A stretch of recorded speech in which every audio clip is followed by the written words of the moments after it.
পূর্বাজ লাইফস্টাইলে সবাইকে স্বাগত জানিয়ে আজকের ব্লগটা আবার শুরু করছি। আশা করি আপনারা সবাই ভালো আছেন। তো এখন বাজে হচ্ছে 11:30 আর আজকে হচ্ছে গিয়ে মঙ্গলবার। তো ডাক্তার সাহেব তো সকালবেলায় উঠে কলকাতা চলে গেছে, তার বিশেষ দরকার আছে।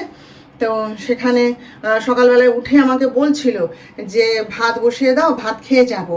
এবারে দেখুন, বাসি রান্নাঘর সেসব মুছবো, পরিষ্কার করব, নিজে পরিষ্কার পরিচ্ছন্ন হব, বাসি কাপড় গায়ে তো আর ভাত বসাতে পারি না, সেসব করব তারপরে তো বলুন। তো আমি বলি ঠিক আছে, তুমি চান টান করো আর আমি ব্যবস্থা করছি, পুজোটা নাই তো পরে করবো, রান্নাটা করে দিয়ে তারপর কিছুক্ষণ বাদে বলে না, রান্না করতে হবে না, আমি বাইরে খেয়ে নেবো, হোটেলে খেয়ে নেবো। তো ভালো কথা, তাহলে যাও। তো সেই এমনি ও যা খায়, মুড়ি চিনি জল খেয়ে, 1 কাপ দুধ খেয়ে, মিষ্টি খেয়ে বেরিয়ে গেছে।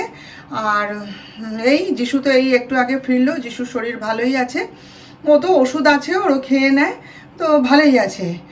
আর এই যে আমি এখন এই রান্নাঘরে ঢুকেছি, দুজনের আসলে কি বলুন তো, একজনের জন্য রান্না করতে না হলেই না কীরকম একটা কুঁড়েমি লাগে, রান্না করতে মোটে ইচ্ছাই করে না বলুন, আমার তো অমনি হয়। তো যাই হোক, পুজো করে উঠে কালকে সেই যে ঘুগনি বানিয়েছিলাম, সেই ঘুগনি একটু ছিল আর রুটি খেলাম। আর যিশু তো বলে না, আমি আর ঘুগনি খাবো না, তুমি আমাকে চা বিস্কুট দাও। তো খেয়ে টেয়ে এই রান্না বসিয়েছি সবে। ওই ভাত ডাল হয়েছে আর এই তরকারিটা সেদ্ধ বসিয়েছিলাম, আনাজটা এবারে করব, এই আর কি। রান্না তো করতেই হবে, দুজনকে তো খেতে হবে না। তো যাই হোক, চলুন আপনারা সঙ্গে থাকুন, আমার দেখতে থাকুন। কলমি শাকগুলো এনেছিলাম, 4 আটি কলমি শাক, তার 1 আটি এই যে কুচিয়ে নিয়েছি, এই যে ভাজা করব এখন আর কি। আমার বাড়িতে জানেন কলমি শাকটাই চলে, অন্য কোনো শাক চলে না। কুলেখাড়া শাক, তারপরে পুঁই শাক তো কেউ খাই না, আমি খাই, আমি সব রকমের শাক খাই যেগুলো আমার খাওয়া যাবে। পালং শাকটা তো মানে অসম্ভব ভালোবাসতাম, কিন্তু সেটা তো খাওয়া বারণ হয়ে গেছে, কিছু আর করার নেই। এবারে আমি সব রকমের শাক খাই, মূলো শাক, কিন্তু এরা মোটে কলমি শাক ছাড়া অন্য কোনো শাক খাবে না, খাবেই না। আমি সেই লাল শাক এনেছিলাম, সে যিশু খেয়েছে, ডাক্তার শাক খায়নি, বলে কি না না ওই শাক খেলে আমার অ্যাসিড হয়ে যাবে। বুঝুন, লাল শাক খেলে নাকি অ্যাসিড হয়ে যাবে, কলমি শাক খেলে কিছু হবে না। কলমি শাকটা প্রাণ ভরে খায়, ভক্তি ভরে প্রাণ ভরে খায় সব, জানেন। এবার আমি শুনেছি যে কলমি শাক নাকি হয়, খেলে পরে নাকি বাতের ব্যথা বাড়ে, গা হাত পা যন্ত্রণা করে, বলে অনেকে, শুনেছি, কিন্তু আমাদের কিছু হয় না ভাই, আমরা দিব্যি আরাম করেই খাই, খুব ভালোই খাই, আমিও খাই, আমার ছেলেও ভীষণ ভালোবাসে। আমার যিশু তো ডাল আর কলমি শাক ভাজা দিয়েই ভাত খেয়ে নেবে, আর ডাক্তার সাহেবও খান, খুব ভালোই খাই আমি।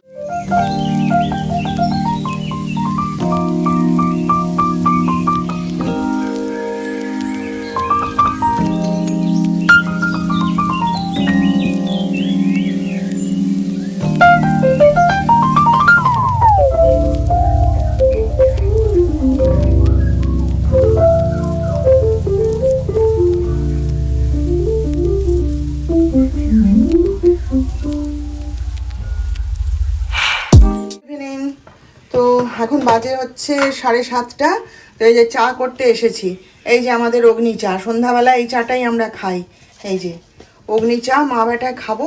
আর যিশু হচ্ছে সন্ধ্যাবেলায় বলছিল, বলে যে এগ রোল বানাবো, বলে মা আমি এগ রোল বানাবো। আমি বলি এগ রোল বানাতে হবে না, আমি এগ রোল অর্ডার করে দিচ্ছি, বলে ওই 4টে এগ রোল অর্ডার করে দিয়েছিলাম। তা 2টো যিশু খেয়েছে, আর এই যে 2টো রয়েছে, এর একটা আমি খাবো আর একটা ডাক্তার সাহেবের জন্য তুলে রাখবো। ও খুব ভালোবাসে এগরোল খেতে। তো গেছে তো কলকাতা, এক্ষুনি ফোন করেছিল, কথা হলো, তো বলছে আমার আসতে এখনও দেরি হবে, অনেক কাজ আছে। তা এটা রেখে দিওর জন্য ও রাত্রেবেলায় এসে খাবে একটা, আর আমি একটা খাবো। খেয়ে আমরা এখন ভাবছি কি একটুখানি এতে যাব, ভি মার্টে যাবো, জানেন, মানে একটু ঘোরাও হবে, ঘরে বসে ভাল লাগছে না। আর তারপরে হচ্ছে আমাদের সব বডি স্প্রে শেষ হয়ে গেছে, আমার যিশুর সব, তো সেইগুলো, তাই অনেক দিন ধরে আমি বলছিলাম যে একটু ভিমার্টে নিয়ে যাবি, একটু কিনবো। তাই বলছে মা যাবে, হাতে সময় আছে, ঘরে বসে আছি, সেই জন্য চটপট চাটা খেয়ে ভাবছি একবার ঘুরে আসবো, জানেন। দেখা যাক কি করা যায়। এখন বাজে হচ্ছে 9:05, এইমাত্র ফিরলাম। ও মুম্বাইতে যেমন আছে ডি মার্ট, আমাদের এখানে আছে ভি মার্ট। তো সেখানেই গেছিলাম।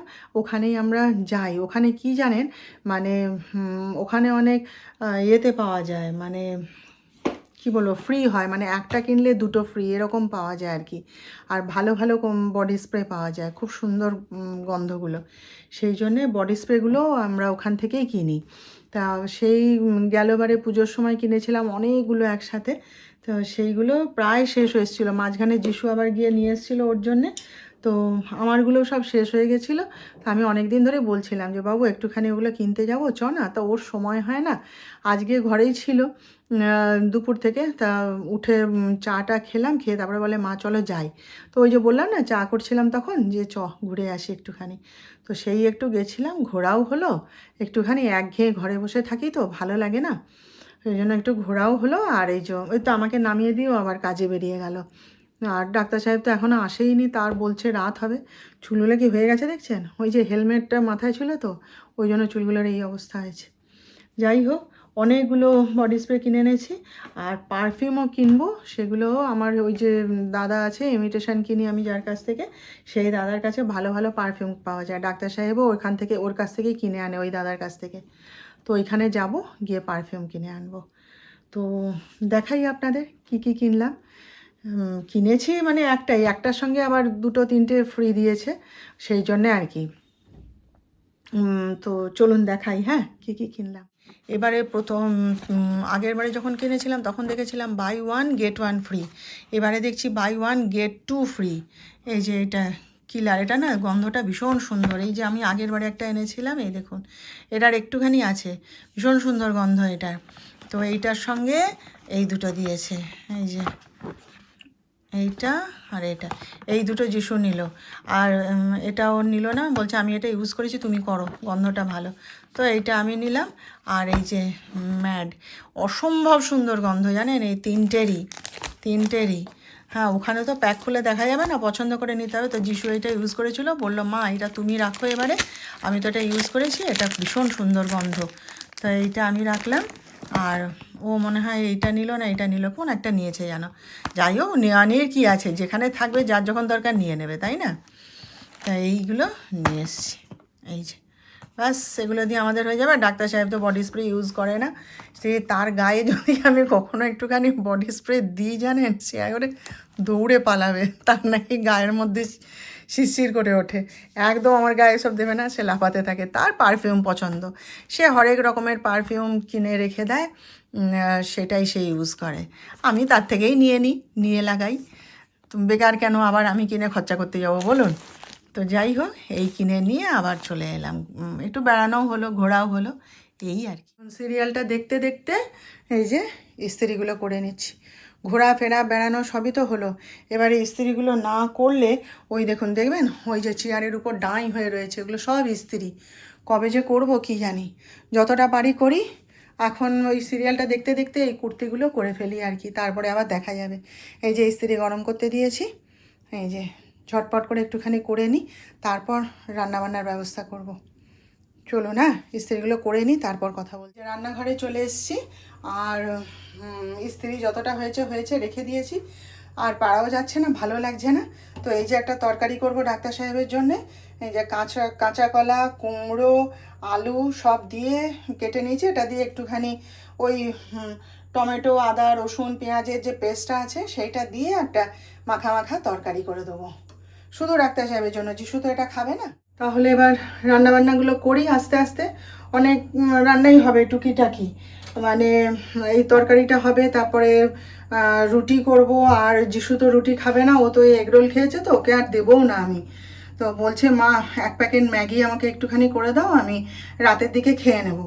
আর আমিও আর কিছু খাবো না, কারণ আমি ওই যে এগরোল খেয়েছি, তারপরে চাটা খেয়েছি, তো আর কিছু খাবো না। ওই একটুখানি কফি আর বিস্কুট খেয়ে শুয়ে পড়বো। আর ডাক্তার সাহেব তো এখনও আসেনি, মনে হয় আসতে দেরি হবে, কারণ এসে পরে আবার নার্সিংহোমে নামবে কি না দেখি। রান্নাটা সেরে ফোন করব, ততক্ষণে যদি এসে যায় ভালো। যাই হোক, তাহলে আজকের মতন ছুটি নিলাম। কালকে আবার দেখা করব আপনাদের সাথে নতুন ব্লগে, নতুন বিষয় নিয়ে। আপনারা ভালো থাকবেন, আর আমার ভিডিওটা ভালো লাগলে একটা লাইক, শেয়ার ও সাবস্ক্রাইব প্লিজ একটু করে দেবেন।